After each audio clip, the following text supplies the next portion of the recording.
let's go and try to learn the numbers in Python. So you have the basic idea of programming like you have done in C and the data structure. So I assume that you have some basic knowledge related to programming and you know many things related to programming. So to take that in mind, let's go and explore Python. So it says that numbers and more in Python. Now, what is the numbers and more is? So what we are going to learn is we are going to learn different types of number in Python, basic arithmetic behind the numbers, difference between classic division and floor division that we'll see, and object assessment in Python. So all these four things we'll see in this particular notebook file. Okay, let's talk about types of numbers. So we have different type of number which are available. So Python has various type of number, numeric, literals, which is called, numbers are called nothing but numeric literals. We'll mainly focus on insert and floating point numbers. So numbers, see, if you talk about numeric data type, so in the numeric data type, we have mainly two type of data types. One is the integer data type, another is a floating point data type. Here also we have the same. We have numeric data type and we have floating point data type. Okay. Here, if we have the integer could be the positive value or the negative value. It's just same as your integer that you have learned in your C. Floating point number in Python are notable because they have a decimal point in them, or use an exceptional to define the number. For example, 2.0 and minus 2.1 are example of floating point number. So if we have some points like 2.0 or 2.1 or minus 2.1, so these is the example of floating point numbers. Now, if something is written like this, 4e2, what is the meaning of that? That 4 times 10 to the power of 2 is also an example of floating point number in Python.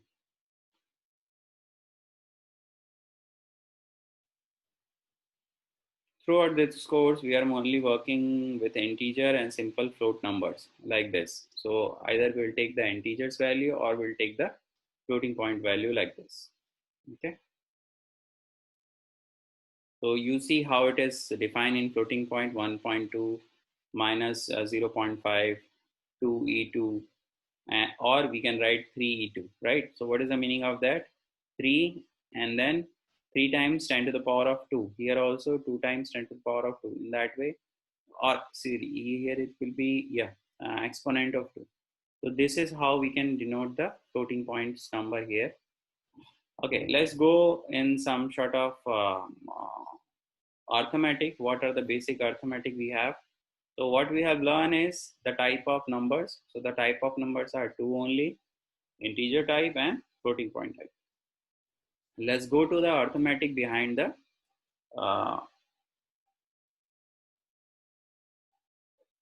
let's go to the basic arithmetic behind the numbers. So we know what are the arithmetic operations like addition, subtraction, multiplication, and division, right? So these are the basic arithmetic operations. Here also we have the same arithmetic operations, like if we'll do 2 plus 2, so the result will be 4. So whenever in the cell, whenever you are writing the code to run it, either you can use this particular button, or you can use to run, you have to click shift enter. Okay, so once you do shift enter, it will go to the next cell and by giving the output. Okay, so by giving the output, you are in the cell, you just press shift enter, it will give you the output and you are going to the next cell. In that way it is working, or you can press run. Okay, so In both the cases, it is the cell is going to execute. Now the subtraction, multiplication, so division, and division is your what? It will give the values, the decimal, after decimal, whatever the values are, it will give the decimal. Okay. So here you can see the Python work as a calculator, right? So if we are opening a Python, so when we do any type of arithmetic operation, it work as a calculator. So in the calculator, whatever we can do here in the Python also. Now this is the division operation, right? Let's go to another division which is called floor division. So if we'll use the division operation 2 times, it will give you the floor value. We all know what is the meaning of floor value and ceiling value, right? So if we want like this, we don't want any value after decimal, so we can use the floor division. It will give you the quotient value, not the remainder value. Okay.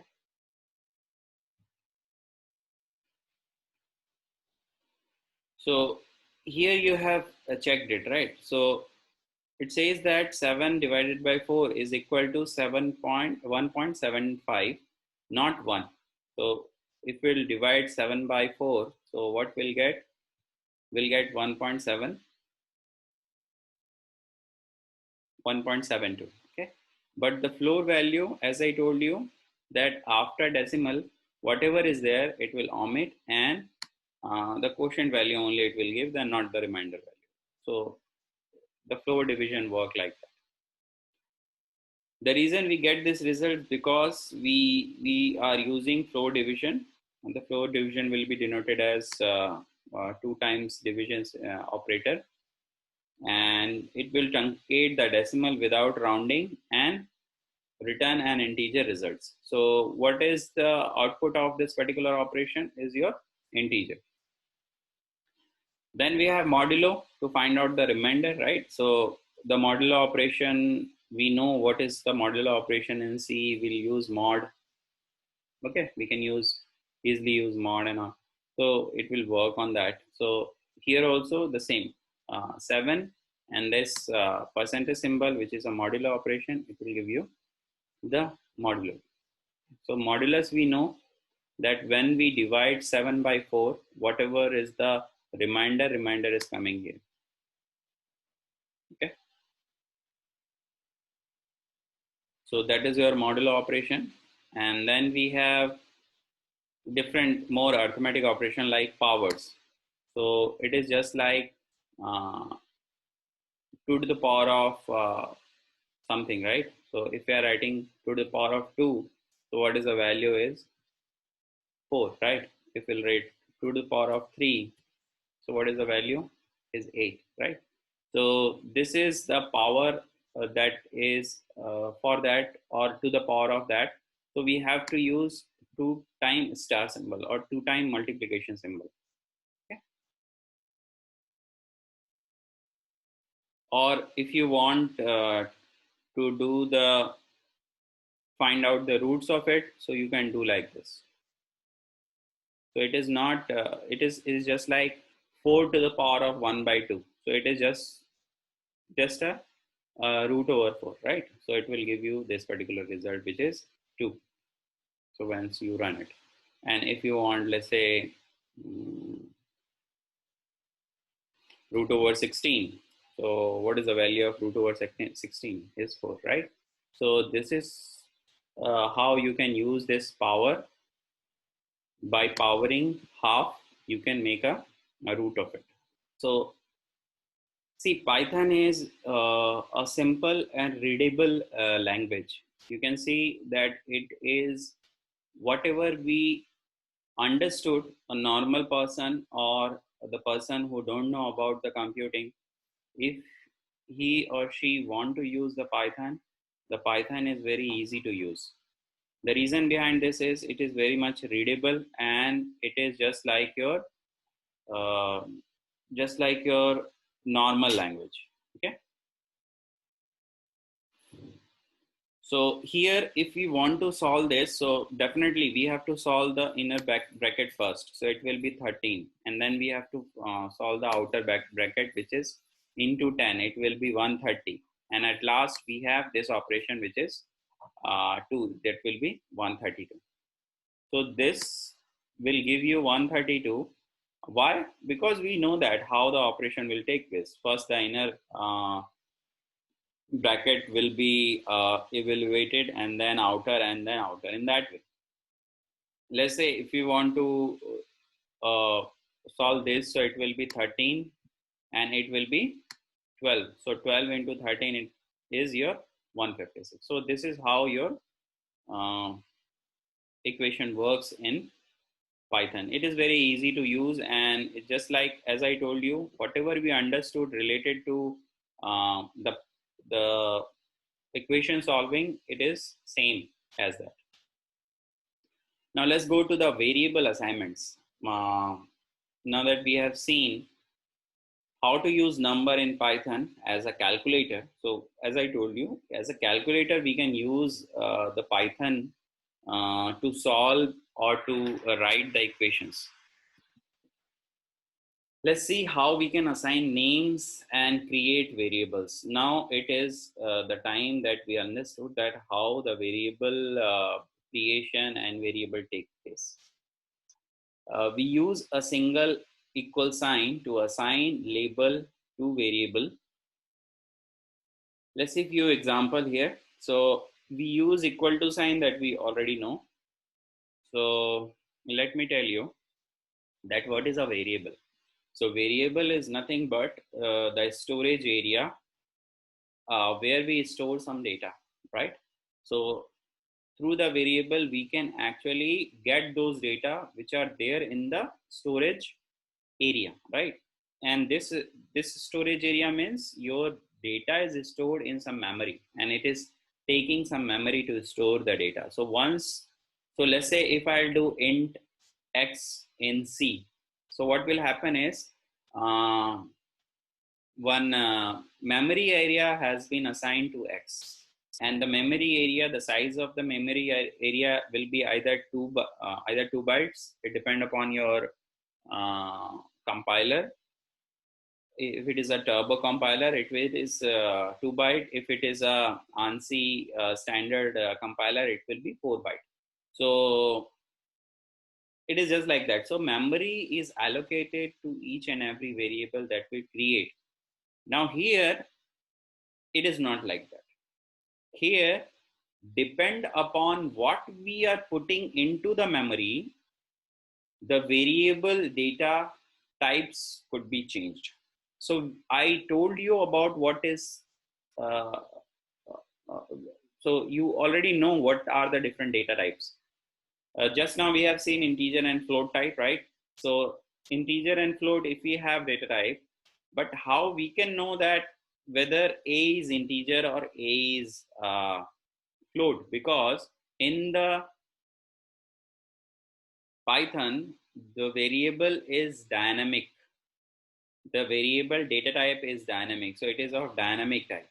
Dynamic means whatever data will store into that particular memory space of the variable, that variable will become of that type. So here if you see, we are doing A equal to 5. It means that the A is nothing but integer. Okay, so A is nothing but integer. And if you want to add A plus A, definitely it will give you 10, because A has been assigned 5, and A will be the 10. We can do reassignment also. Means at any point of time, the variable value has been reassigned. So here you can see the variable, previously the A value was 5, and right now the A value is 10. Whenever you want to want to print the value of any variable, you can use either print, okay, and the variable name, So once I run it, it will give me the value of 5. Or you can write it here also. Value of A is in that way, right? Value of A is, and what is the value of A? Is 5. In that way also you can write, or you can just write the variable. If you are not writing this, you can just write the variable here. So it is like that. So it will give you 5. Why? Because A is 5 and I am just printing A. So if I am writing A only, it will print the value of A. I don't have to write print A. Okay. But it is good to use print. Now here, when we do A plus A, so A value was 5, so 5 plus 5 is 10. It is giving you the output 10. Okay, so it is the 10. But if I'll reassign the value of A, it will be reassigned. There is no problem of reassigning. So here if you see, the reassigned value is 10, or let's say reassigned value is 20, so it will give you the value 20. And if you want to check the value of what is the value of A, so it will give you 20. Why? Because the value of A here is 20. Right? So Python allow you to write over assigned variable name. We can also use the variable themselves when doing the reassignment. So here is an example like how we can do that. So this is the example how we can do reassignment. Okay, reassignment can be done. So what is the value of A here? A is 20. After that, what we can do is A equal to A plus A. What is the meaning of that? A equal to 20 plus 20. So it will be, what is the value of A? It will be 40, right? A, because A has been assigned 20. Now it is 20 plus 20. It will be 40. And when we print A, so we have 40. Okay. So this is about the numbers, and as I told you, the number could be anything. So if you want, you can assign here. Let's say we are assigning here 20.5. We can do that, right? Because A can be reassigned. Then it will be A equal to A plus A, means 25 point plus 20.5. So what is the value here? It will be 20.5 plus 25.5, it will be 41.0. So definitely it will add those floating point numbers and it will put it here. As well as we can add floating point and integer at the time. So let's say the value of A is floating point and here we are adding 10. That also we can do. So once we'll see what is the value of A, the A is your 51. Why it is 51? So here,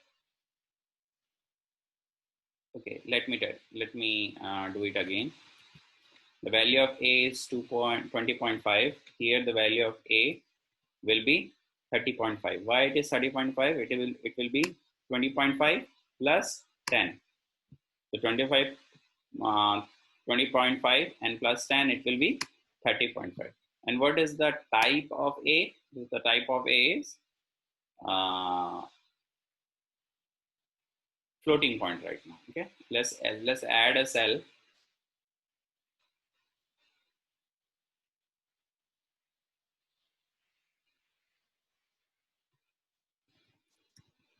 And find out the type of A. So here the type of A is float. So this is a function we can use for finding out the type of any variable. Here, let me tell you, here in Python, the variable that we have just used, A or B or C, whatever variable we'll use, we doesn't have to predefine the data type, first of all. Second, if you want to check the data type of any variable, you can check with this particular function, which is called type function. So to find out the type of it. Next thing,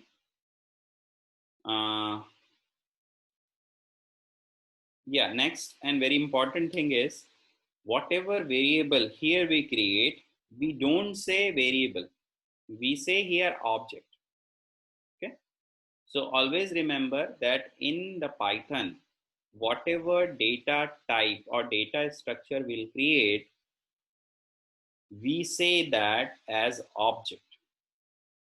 As I told you, Python is a object oriented programming, and every variable, every data structure we visualize as an object. So here, whatever we have, we say it is an object. Okay, let's go to what are the different rules for creating a labels. So if you want to create uh, any names or any labels like A or B or any other variables, so for that we have some rules in Python that we'll see. So the first rule is names cannot start with a number. So if we want to create any type of variable name or the object name, as I told you, this you can assume as an object. So if I want to create any object, let's say A or B or C in the Python, you have to make it or the start with any character, not the number. You cannot start it with number. So that you have to remember. There can be no space in the name. If you want to make a space, use underscore, that you know. Let's say if you have the variable, let's say like this, my income. So the variable is having two words. So how you can combine it, my underscore income, but you don't have to use space. Next is, cannot use any of these symbols. We have some reserved symbol that we do not use in the variable name or the object name. Okay, so these are the symbol, the you can say special characters here that we doesn't have to use. It is considered best practice that name are lowercase. So whatever name we'll use or whatever variable name we'll use or whatever object name we use, I'm telling repeatedly in variable as well as object. Now, so slowly you have to do practice to say object, not the variable. So any object name if you want to create, so it should be of lowercase. I mean, avoid. It is not like you cannot make the uppercase variable. You can make the uppercase variable, but we have some standard defined, some practice defined, which is called PAP8. And in that, it says that you have to use the lowercase. Avoid using the character L, small l, lowercase character L, or uppercase character O, because it is confusing. Like if you are using 0 or you are using O or uppercase character I, because these characters are confusing. That's why. So we want the Python program to be readable, right? So once we done the programming, other people can read it very easily. So that's why all these rules are there. Avoid using words that have a special meaning in Python, like list, str. Means there are some keywords available in Python, and these keyword we doesn't have to use as an object name.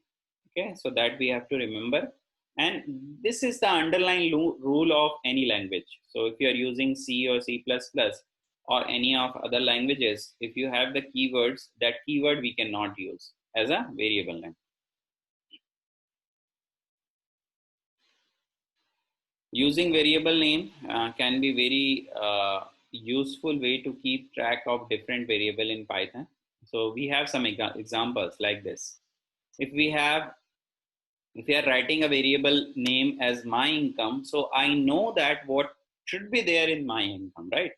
So my income, definitely some money value is attached to this particular variable, right? So some money value will be there. So whatever variable you make it like a readable one, and other people can understood that what is that variable name or what is that object name is. Like tax rate. So I know what is tax rate, right? Tax rate is on that particular income. What is the tax rate is?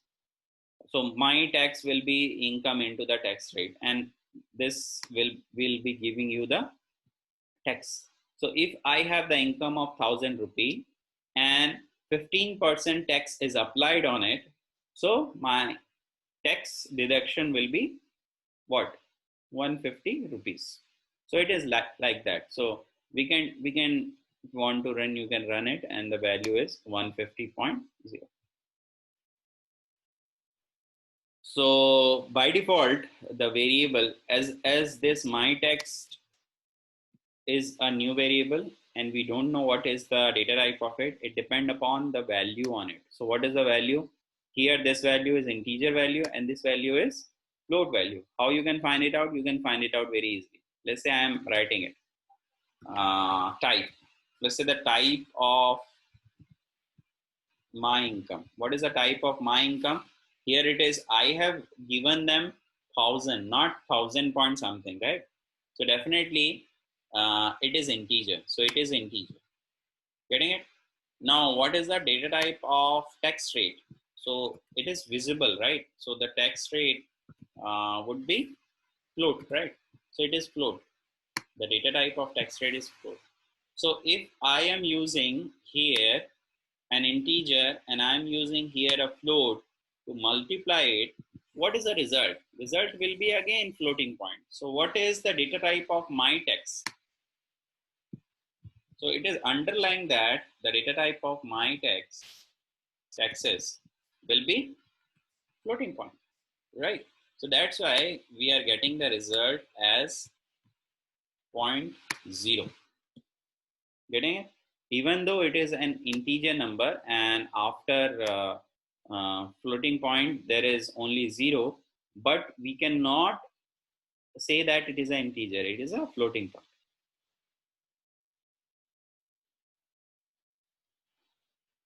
So what have we learned? We learned some of the basics of number in Python. We have also learned how to do arithmetic and use Python as the basic calculator.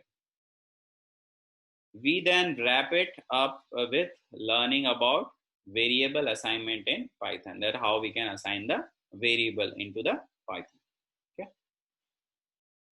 Let's go to the Python input output. Let's say we want to take any input from the user and we want to put something as output. So for input, we have a very simple function which is called input function. And for the output means to print anything into the console as an output, we have print function. So print, about the print function I just told you, and we'll just revise it. So if I want to take any input from the user, I have to use input function. And if I want to use anything to give output to the user, I have to use print, right? So let's start with this print. Will start. So we'll start it with print here. If you want to print any message, this is how you can print it. This sentence is output to the screen. So print this is sentence. And if you have a variable and if you want to write the message as well as the variable name, so this is how you can do. You have a single quote or double quote. It is we'll talk about string later on. So here it is not like you have to use single quote all the time. You can use double quote also.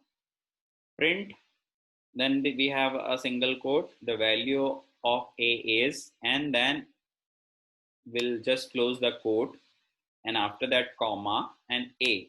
So the A is a variable which has the value of 5. So it will print the value of A is 5 as output. Okay. So we have two print. So that's why two print has been printed here. So one print is this sentence is output to the screen, and another print is the value of A is 5. This is how your print operator works. If you want to print any message or if you want to print any variable with the message, right? Okay. Now you can do print like this, print 1, comma 2, comma 3, comma 4. So what it is going to print, it will print like this, 1, 2, 3, 4.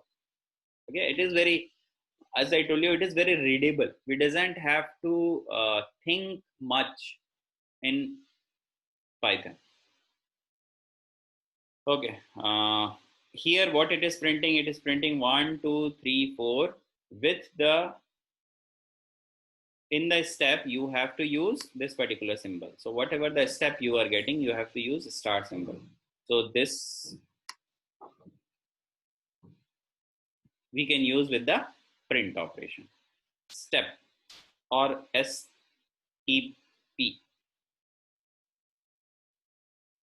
Now here it is written 1, 2, 3, 4. Here the step is what?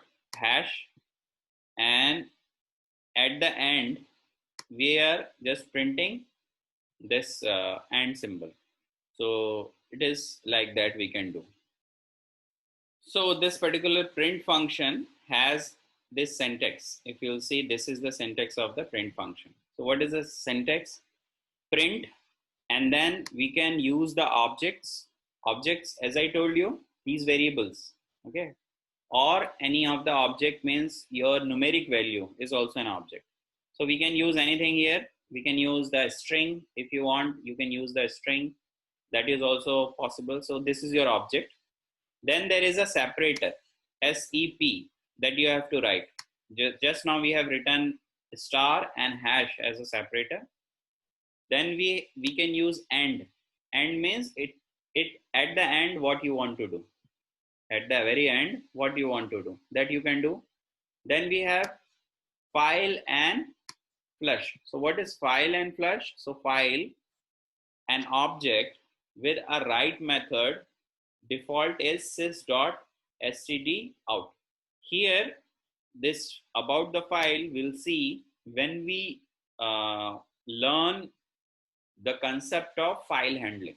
Okay, at that time we'll see. What is flush?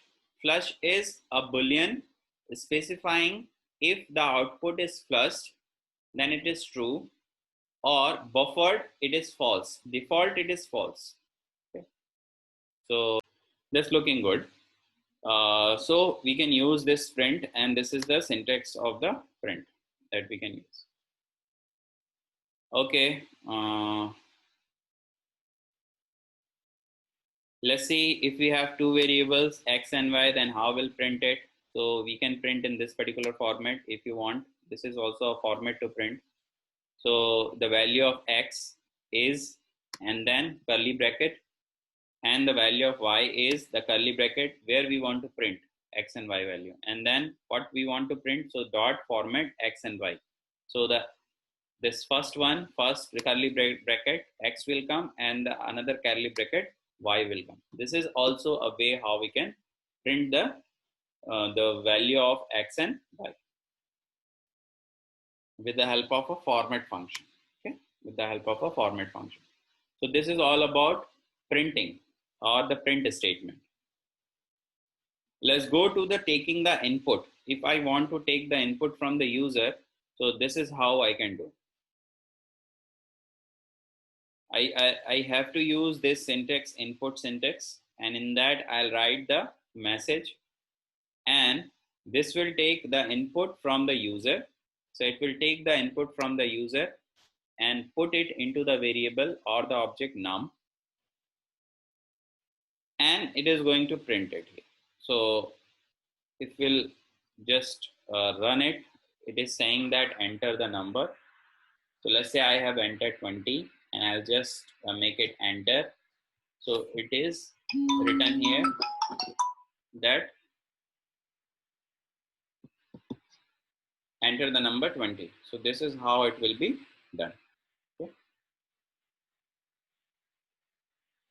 Now come to, okay, the variable. What is the variable? Is num. Okay, so num is written like this. Now here you have to remember, whatever data or whatever variable value we are taking from the user, it is of type string. Always the type of the data that we are taking from the user is as a string. So if you want, we can write here the type of it. Let's say, what is the type of num? So when we run it, it says that it is of string type, str, string type. Okay. So if you want to take integer from the user, what you have to use is you have to do typecasting, and you have to use integer here. And then when you take 10, or let's say you will take 30 and make it enter, the value is 30. Now, if you want, you can check it, what is the type of it. So you see type has been changed to integer. So always you remember, if you are not explicitly typecasting the variable or the variable value that you are taking from the user, by default it is a string. And if you want to do the explicit typecasting of the value that you are taking from the user, you have to use the explicit typecasting like this. So you have to use int, or if you want to make it float, you can do that. So it will become a float right now. If I'm using, let's say 40, and we are just printing it, and just see what is the value here. It is a float value. See, so this is how it will be done. This is how it will be done. Now again, if you want to give input, let's say 50.5, so it will be 50.5, and the data type is float. This is how it will be. This is how we can do typecasting. Let's say you have a string, and you want to convert it, you have to use like this. Just now we have done this typecasting, right? So either you can use int or float if you want to. Then if you want to convert an string into the float, that also you can do. So this is what? This is 10. Let's say I am removing it, removing the explicit typecasting here. And again, I'll run it. Let's say I am giving the value 10. So it will be 10, and the data type is str. And what is the value of num that will print here? So the value is 10, and type is str. Now, if you are converting it, that value of num that you can do, it will be 10. And if you are converting the value of num to float, that also you can do. It will become 10.0. So this is how your input will take place. Okay. We can take 2 inputs at a time. That is also can be done. This is the program to add 2 numbers by providing the input from the user. So 2 input has been taken. We have converted the input into the float value. After that, or if you want to write float, you can write here. Both can be done. And we'll store the value into the sum. And if you want to print the sum of, then you have to write here the variable like 0 in the curly bracket, 1 in the curly bracket, and 2 in the curly bracket. In the format, you just write what will be the 0th location, what will be in the first location, and what will be in the second location. So num1, num2 is your object name and sum. So this is how it will be done. So the first number is 10, second number is 20. When we sum it, it will be 30.0. Why? We have converted into the floating point number. That's why it is saying that, because if you are converting the num1 and num2 into the floating points, Definitely some will automatically become floating point number. So this is all about your numbers related to Python.